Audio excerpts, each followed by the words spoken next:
All right, so today we're going to be taking a deep dive into a true crime mystery. Okay. The story of Richard Davis, Mm. a U.S. soldier who disappeared Wow. Yeah. after returning from Iraq in 2003. Okay.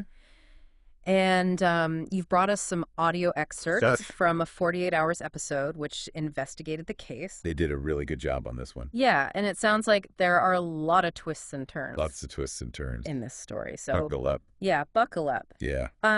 What were your first impressions listening to these excerpts? Well, the thing that kind of jumps out right away is this contrast. We have this young man, Richard, returning home after serving in Iraq, Yeah. a place where, life and death are just so stark. Right, And he comes back to what should be safety and security, right. but clearly something's not right. Yeah, it's like the danger followed him home. Yeah. And to really get into this, I think we need to understand Richard Yeah. a little bit better as a person. Absolutely. He wasn't just a name in a case file, Yeah. He was a son, a soldier, someone who we hear even built a makeshift shower out of spare parts Oh, yeah? for his buddies in Iraq. That's ingenuity right there. Right, but then there's this other side to him, Yeah. The Richard who witnessed those horrifying mass graves in Bosnia Right. and was never quite the same afterwards. And that's where I think the psychological layers of this case Yeah. really start to unfold, because we're not dealing with just a disappearance. Mm-hmm. We're dealing with the potential impact of trauma Right. on everyone involved. Yeah. And it makes you wonder, how much did those experiences in Bosnia and later in Iraq Yeah. shape what happened next? So, okay, it's July 2003. Okay. Richard's back from Iraq. His family is overjoyed, Mhm. but there were these warning signs right away. Oh, yeah. He's paranoid. He's scared. Yeah. He even calls his parents, begging them to get him out of wherever he is, saying he doesn't feel safe. What? But before they can even figure things out, he disappears after a night out Oh, no. with some fellow soldiers. And here's where things get complicated. Yeah. The Army initially writes him off as AWOL, absent, without leave. Right. But Richard's parents aren't buying it. Of course not. He left all his belongings behind, Right. which suggests something more sinister Yeah. might be at play. Absolutely. Yeah, it's like that gut feeling that every parent dreads, Yeah. knowing something's wrong, Right. even when others don't see it. Uh-huh. And in this case, it was Richard's father, Lanny, Okay. himself a veteran military policeman, Right. who took action. Good for him. He wasn't about to let the Army brush this aside. Right. He launched his own investigation, Okay. determined to find out what happened to his son. You know what strikes me is how this case immediately throws us into this world of conflicting narratives. Yeah. On one hand, you have the military with their procedures and, perhaps a desire to protect their own. Right.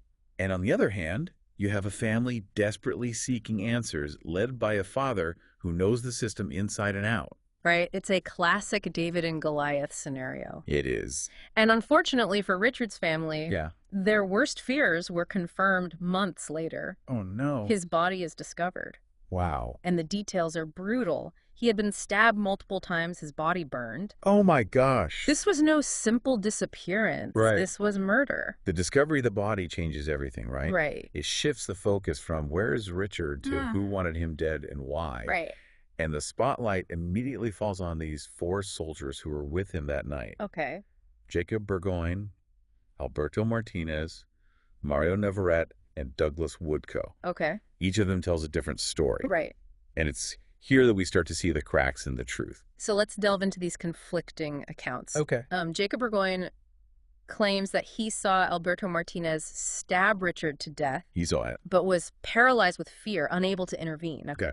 Then you have Mario Navarrete, who says he tried to stop Martinez, Okay. but was threatened. And then there's Douglas Woodco, who claims that he was too drunk to remember anything. Classic. It's like a bad detective novel. But here's where the bad novel becomes real life. Right. With chilling consequences, because these inconsistencies aren't just plot devices. Yeah. They're potential glimpses into the minds of men who may be trying to conceal a crime. Right. And then there's the question of motive. Right. Why would any of these soldiers want Richard dead, especially after serving together? It's a tangled web, and we've only just begun to untangle it. Yeah. But there's one element that adds a whole other layer of complexity to this case. Okay. PTSD. Right. According to medical records, Jacob Burgoyne had been diagnosed with PTSD Okay. and even attempted suicide shortly before Richard's disappearance. Wow. So could this have played a role in his actions that night?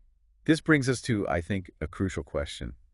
How much can we trust any of these accounts, especially from someone struggling with PTSD? Right. Because we need to understand how this condition can warp memory and perception. Right. PTSD can cause flashbacks, blurring the lines between past trauma and present reality. Yeah. It can also lead to hypervigilance and exaggerated fear responses, which might explain Burgoyne's claim of being frozen in fear. So we're left wondering, was Burgoyne a traumatized witness, a Yep. participant in the crime, or something in between? Right. And how does his PTSD fit into the bigger picture? Absolutely. Yeah. Huge question mark. Huge question mark. Yeah. And this is where the case kind of hinges on a razor's edge, because the trial of Alberto Martinez and Mario Navarrete really relies heavily on Jacob Burgoyne's testimony. Right. It's his word against theirs. Yeah. Talk about pressure. Absolutely. Burgoyne admits to starting the fight with Richard that night, but insists that he didn't take part in the actual stabbing. He points the finger squarely at Martinez, Okay. claiming he watched in horror as Martinez went on this violent rampage. But there's a major problem. What's that? There's no physical evidence connecting Martinez to the crime. No DNA, no fingerprints, nothing concrete. So it's a classic case of he said, she said. Right. But with this added weight of PTSD Right. and potential war trauma clouding the waters. Yeah, the lack of physical evidence raises some serious doubts. It does. Was Burgoyne telling the whole truth? Right. Was he downplaying his own involvement, or was his memory, as we discussed, Yeah. distorted by the effects of PTSD? It's a possibility. And let's not forget, Burgoyne's mental health struggles were well documented. Right. He'd been diagnosed with PTSD, attempted suicide, Wow. and was even supposed to receive psychiatric care upon returning to base, which he never got. He didn't get. So how much weight should his testimony really carry? Well, the defense seized on this, of course. Right. They argue that Burgoyne was unreliable, Uh-huh. maybe even the actual killer. Wow. They painted him as this volatile individual Okay. with a motive, someone who could have snapped under the immense pressure of PTSD and his wartime experiences. It's like trying to solve a puzzle Yeah. where the pieces keep changing shape. Right. On one hand, you have a man with a history of mental instability. Okay. On the other hand, you have a potential victim of a horrific crime. Right. How do you even begin to separate truth from trauma in a situation like this? And just when you think it can't get more complicated, Yeah. we have Mario Navarrete's testimony. Remember, he initially refused a plea deal, claiming he was innocent. Right. But when he took the stand, his story kind of unraveled. Yeah, what happened? He claimed that he didn't see anything, that he was crying in the back seat of the car. Hold on a second. What? Crying in the back seat while someone is being stabbed to death in the front. Right. It's hard to believe that he wouldn't have intervened. Right. Wouldn't have at least tried to stop it. Yeah. Makes you question everything all over again. It does. Were they both involved? Right. Was it a joint effort? Or was Burgoyne actually telling the truth about Martinez being the sole attacker? Despite the inconsistencies and the lack of physical evidence, the jury ultimately sided with the prosecution. Okay. They found both Martinez and Navarrete guilty of murder.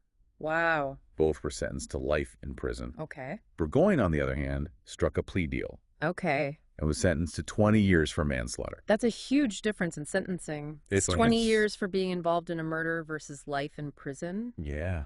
It feels like there is a piece of the puzzle missing here. Right. Does Burgoyne's plea deal suggest that he knew more than he was letting on? It's possible. Did he perhaps make a deal to protect himself and downplay his own role? The varying sentences certainly raise questions about the, complexities of the legal system. Right. While the jury believed Burgoyne's account enough to convict Martinez and Navarrete, his own culpability was clearly considered in his plea deal. Right. But even with these convictions, the central question remains. What's that? What was the motive behind this brutal act? Right. What was the motive? Why Richard? That's the million-dollar question, isn't it? It is. The trial never established a clear motive. Right. There were whispers about a possible rape in Iraq that Richard may have witnessed, potentially implicating Martinez and Navarrete. Okay. But there's no evidence to support this claim. So it's all speculation. It's all speculation and hearsay. Yeah, the absence of a clear motive really leaves us grappling with this darkness that can linger in the human heart, especially after experiencing the horrors of war. Absolutely. We're left to consider how combat experiences might have shaped these soldiers' actions. Yeah. Could their time in Iraq have warped their sense of morality and Right. desensitized them to violence? It's a possibility. The 48 Hours episode kind of delved into that very question. He did. Suggesting the soldiers' actions could have been a consequence of their combat training. Right. They were trained to kill, Right. to resolve conflicts with force. Could it be that they simply reverted back to that mindset, Yeah. even after returning home? Possibly. That's a chilling thought. It is chilling. And it highlights the invisible wounds of war. Right. What we now call moral injury. Right. It's not just about the physical scars, Right. It's about the damage done to a person's soul when they're forced to commit acts that violate their core beliefs, Yeah. even in the context of war. So we're left with these convictions, but no clear motive. Right. The story full of holes and unanswered questions. A lot of question marks. It feels like we're looking at a shattered mirror, getting these fragmented glimpses of the truth, Right. but never the whole picture. The Richard Davis case is a stark example of the complexities of war and its aftermath. Yeah. It forces us to confront the profound psychological toll on those who serve, Right. the challenges of reintegration, and the critical importance of mental health resources for veterans. Absolutely. Yeah, it's a tragedy that really stays with you. It does, Yeah. Richard's life cut short, of course. Right. But also the possibility that these soldiers, scarred by their experiences, might have become victims of their own trauma. Right. That makes you ask, where does this cycle of violence truly end? Right. Who is ultimately responsible? Yeah, it's tempting to point fingers at the individuals involved. Right. But as we've seen, there were systemic failures too. Absolutely. The Army's initial dismissal of Richard's disappearance, Right. the lack of proper mental health care for Burgoyne, Yeah. these all contributed to this awful outcome.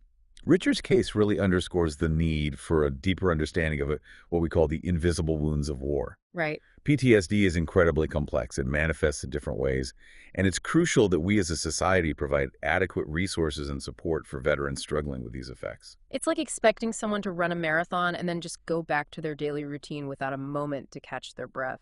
We can't send soldiers off to war and then expect them to seamlessly reintegrate into civilian life without addressing the psychological and emotional trauma they may have endured. Exactly, and it's not just about providing therapy or medication. Right. It's about creating a culture of understanding and support, Right. recognizing the signs of PTSD, providing safe spaces for veterans to talk about their experiences, and ensuring they have access to the care they need when they need it. We owe it to them, to Richard, Absolutely. to all who have served. We do. This deep dive has been heavy. It has. But it's so important to talk about these things. It is. Richard's story isn't just a true crime mystery. It's a call to action. Right. It's a stark reminder that the impact of war reaches far beyond the battlefield. Absolutely. And that we all have a role to play in supporting our veterans. I think what resonates most with me is that even with these convictions, true justice might remain elusive. Yeah. The Richard Davis case leaves us with these lingering questions, but it also offers a valuable opportunity for reflection and learning. Right. It compels us to consider the long-term consequences of war, both on individuals and on society as a whole. Yeah, what resonates with you most from this case was justice truly served? What could have been done differently? These are tough questions. They are. But they're worth pondering. I encourage you to learn more about PTSD and its impact. Please do. Perhaps Richard's story can help prevent another tragedy like this from happening. Absolutely. Well, thank you for joining us on this deep dive. Thank you for having me. Sometimes the most difficult stories are the ones that most need to be told.